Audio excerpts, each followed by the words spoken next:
Maqaa Abbaa, kan Ilmaa, kan Hafuura Qulqulluu, Waaqa tokkoo. Ameen. Fedha Izaabotaa kan itti raawwattan barri inni darbe sun isin ga'a. Tokkoffaa Phexros boqonnaa 4 lakkoofsa 3.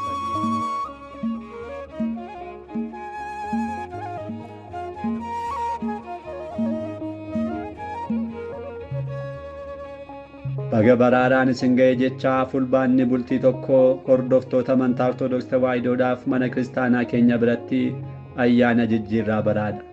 Kana sababeeffachuun jijjiirraa waggootaa jireenya kiristaanummaa keenya waliin barreeffama kanaan xiqqeessinee kaasna.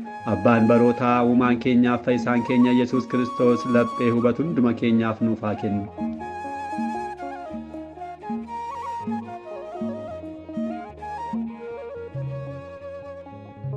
Jalqabamuun lakkoomsa baraa akkamii yoo jedhame seenaa maatiiwwan keenya warreen duraa Addaamii fi Hewaaniin wal qabata.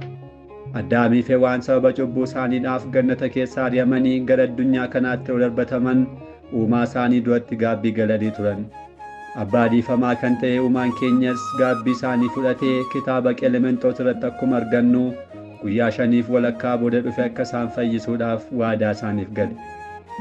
Waaqayyo biratti guyyaan tokko waggaa 1000, guyyaan 5 walakkaas waggaa 5500 ta'uu isaanii Addaamis ta'e abboonni keenya warreen duraa ni beeku turan.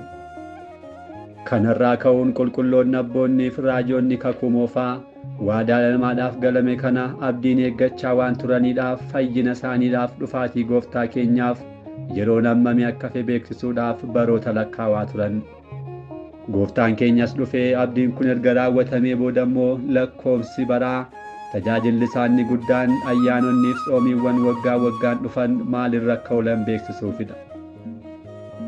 Ayyaanonni kun raajiiwwan Waaqayyo baroota adda addaatti dhala namaadhaaf taasisee kan ittiin yaadatamanidha. Yeroo dura ayyaanonni kun guyyumatti raawwataman jechuunis akka fakkeenyaatti ayyaanni fannifamuu gooftaa keenyaa Bitootessa 27, ayyaanni du'aa ka'uusaa immoo Bitootessa 29 guyyuma isaarratti kabajamaa turan. Haala kanaan osoo jiruu hangafni Phaaphaasa Iskindiriyaa qulqullichi Dimeexiroos ayyaanonni kun waggaa waggaan guyyumatti raawwataman irra soolanii jechuudhaan hawwaa ture. Keessumattuu tsoomni Naanawwee, tsoomni guddichiif tsoomni duuka bu'ootaa guyyaa wixaa akka hin gadhiisne ayyaanonni kanneen akka Debre Zayit, Hosaayinaa, du'aa ka'umsaaf Pheraaqiliixoos guyyaa sanbataa akka hin gadhiisne akkasumas tsoomni fayyinaa guyyaa roobii fi ayyaanni ol ba'umsa gooftaa keenyaaf fayyisaa keenya Yesuus Kiristoos immoo guyyaa kamisaa akka hin gadhiisneef hawwaa ture. Akkuma hawwiisaas ajaja ergamaa Waaqayyoodhaan subaa'ee galee kadhannaa isaa kanaan kan hawwaa tureef deebbii kan isaaf ta'u sirna lakkoofsaa argate. Sirna lakkoofsaa isaa kana manni kiristaanaa keenyas fudhattee yeroo har'aatti fayyadamaa kan jirrudha. Waggaa waggaan fulbaanni bultii tokko ayyaana jijjiirraa waggaa yommuu ta'u, manni kiristaanaa keenyas maqaawwan adda addaa kan akka hangafa ayyaanota waggaa fi qulqulluu Yohaannis jechuun waamu.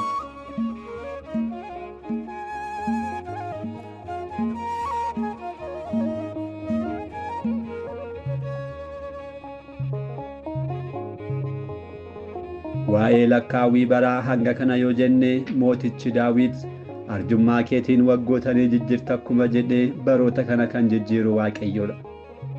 Abbaa keenya Addaamirraa kaasee namoonni biiliyeenaan lakkaa'aman lafa kanarra deddeebi'aniiru.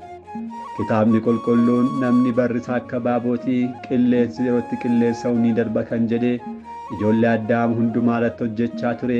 Barri darbee baraan bakka bu'aa, namnis darbee namaan bakka bu'aa guyyaa irraa kana geenyeerra. Kanarraa kan hubannu dhaloonni nu dursee ture dhaloota amma jiruuf bakka akkuma gadhiisee nutis boor dhaloota ittaanuudhaaf bakka kan akka gadhiisnudha. Kanaaf barri moofaan darbee bara haaraa yeroo bakka bu'u kiristaanonni akkamitti simachuu akka qabnu laaluun baay'ee barbaachisaadha.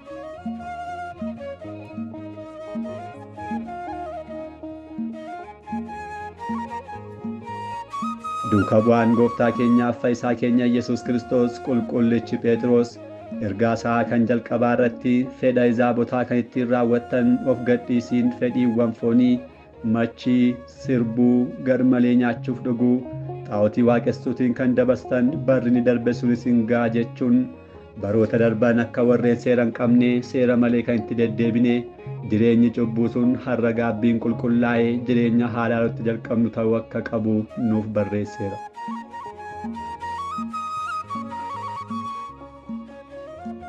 Kiristoosiin maqaa Kiristaa jedhu akkuma arganne hojii keenyaanis machiif ejjaa hannaaf hawwii foonummaa hamminaaf lubbuu ajjeesuu gara jabinaaf cubbuu hundumaarraa fagaannee Kiristoosiif qulqulloota abboota keenya fakkaachuu qabna. Har'a bara dhiifamaa bara gooftaa erga jalqabnee waggoota 2000 ol lakkoofsisneerra. Akka dhuunfaa keenyaattis biyya lafaa kana irratti waggoota murtoofta jiraannee bara haaraaf yeroo ce'aa jirrudha. Haa ta'u garuu baroota dhiifamaa dabarsine kanarraa kan baranne meeqan keenyadha?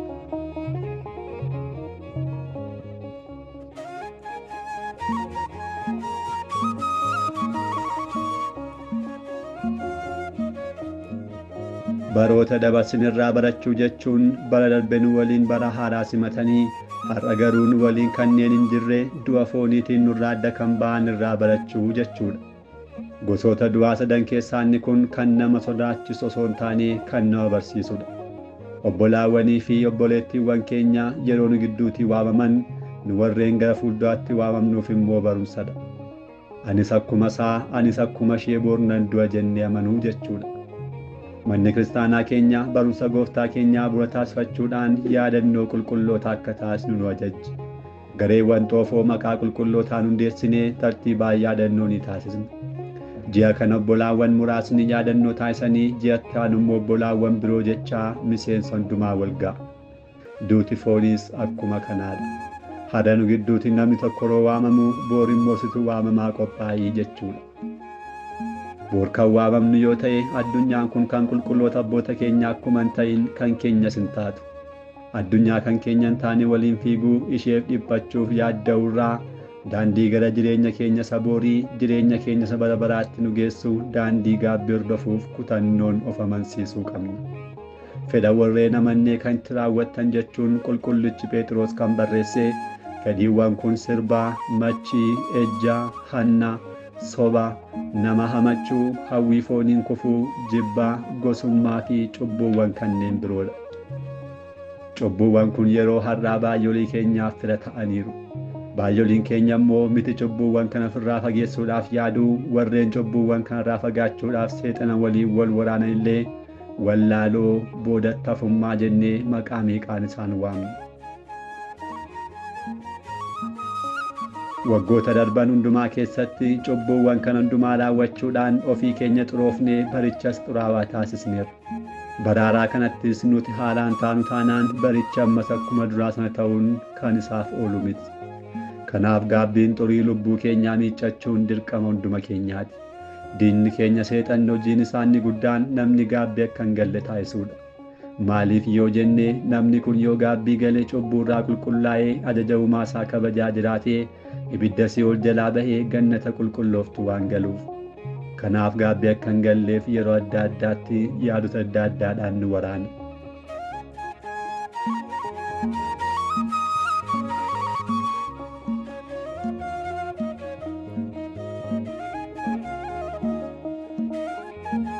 Baay'oliin keenya gaabbii galuu dhiisuudhaaf sababoota adda addaa ni kaasa.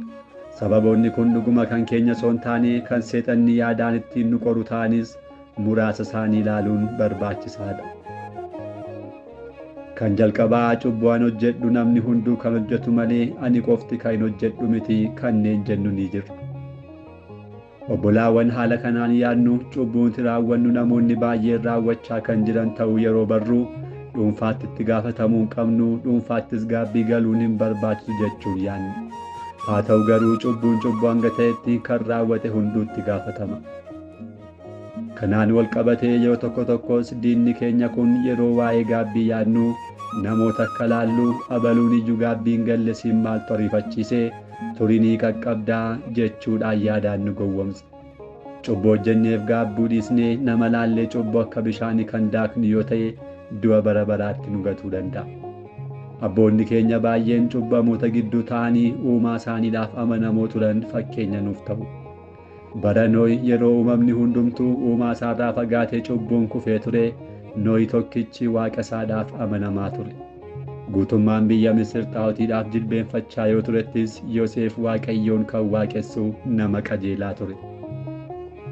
Gara Baabiloonitti kan booji'amanis ijoolleewwan sadan Waaqayyoon waaqessaa turan malee uummata waliin Xaa'otiidhaaf jilbeenfachuun deeggarre.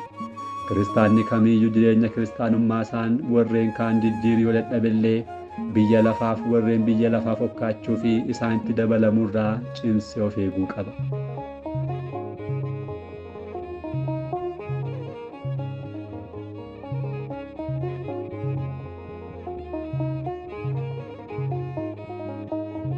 Kan biraas qorumsi bakkee nutti baay'achuu akka sababaatti kanneen kaasnus ni jiru. Namni cimaa fi laphee hubataa qabu cubbuun kufuu isaanaaf baay'ina qorumsaa sababan taasifatu. Namni qorumsa bakkee cubbuu isaa sababa taasisee dhiyeessu ajaja Waaqayyoo irraa kan fagaatee fi Waaqayyoof jaalala kan hin qabnedha. Kitaaba qulqulluurra yoo laallee haati manaa Phixiifaaraa cubbuu yoo saffeettetti Yoosef cubbuu hojjechuudhaaf sababa gahaa qaba ture. Inni garuu akkamittiin Waaqayyo fuulduratti cubbuu hojjedhaa jechuun Waaqa isaadhaaf amaname. Saa'ol cubbuu tokko malee Daawitiin yeroo ari'atetti Waaqayyo Saa'olin dabarsee harka Daawititti kennee ture. Saa'ol cubbamaa nama hamaa akkasumas diina isaa waan ta'eef Daawit Saa'olin ajjeesuudhaaf sababa gahaa qaba ture. Inni garuu kan Waaqayyo dibe irratti harka koon kaasu jechuudhaan dhiise. Walumaa galatti namni lapheensaa jaalala Waaqayyoodhaaf bitame cubbuu kamiyyuu hojjechuudhaaf sababa hin tarreessu.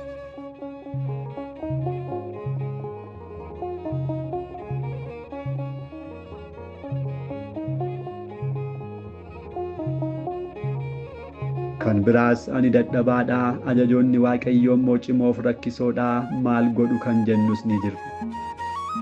Gargaarsa Waaqayyoo irraanfanne yoo ta'e dhuguma hundi keenya dadhaboota. Namni Waaqayyoon amanu qofaasaa miti waan ta'eef. Namni amala isaatiin dadhabaa ta'us gargaarsa Waaqayyoon garuu kan hin dandeenye hin qabu. Qulqullichi Phaawulos humna kan naaf kennu Kiristoosiin waan hundumaa nan danda'a akkuma jedhe. Daawit ani dadhabaadhaa Waaqayyo garuu na gargaara osoo hin jenne ta'e Gooliyaadiin hin waraanu ture.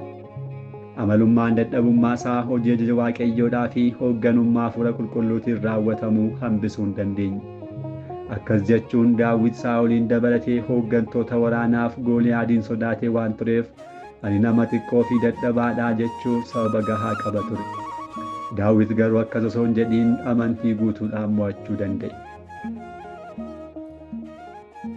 Waaqayyo Gooftaan keenya raawwachuu kan nuti hin dandeenye akka raawwannuudhaaf kan nun ajajne waan ta'eef abboommonni isaa cimoo fi rakkisoodhaa jennee yaaduun of gowwomsuudha. Waaqayyo waan nu ajaju hunda akka raawwannuudhaaf humnaaf dandeettis nuuf kenna. Abboommota isaa waliinis kennaawwan baay'een ni jiru. Hafuurri Qulqulluun nurra bulee hojii gaariidhaaf akka tattaaffannu nu taasisa.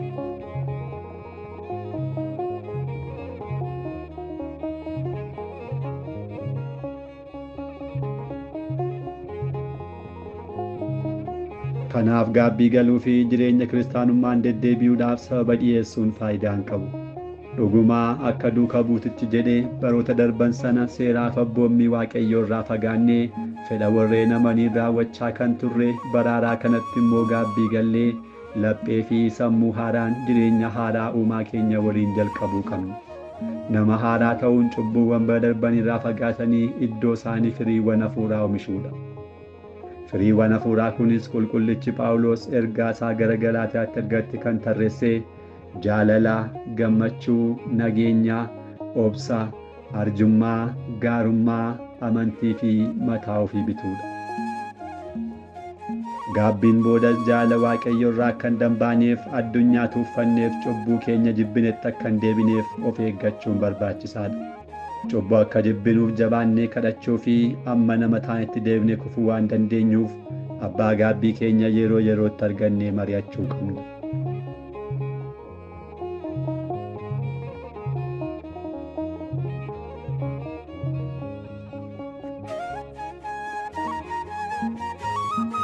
Jireenyi keenya Waaqayyoon geggeeffamee dhaaltuu mootummaa isaa kan taasisuudhaaf kennaan Waaqa Abbaa, arjummaan Gooftaa keenyaaf Fayyisaa keenya Yesuus Kiristoos, tokkummaan Hafuura Qulqulluu, akkasumas kadhannaas haadha keenya qulqulleettii Dubroo Maariyaamiif gargaarsi qulqullootaa yeroo hundumaa nu waliin haa ta'u. Ameen. Galanni Waaqayyoof.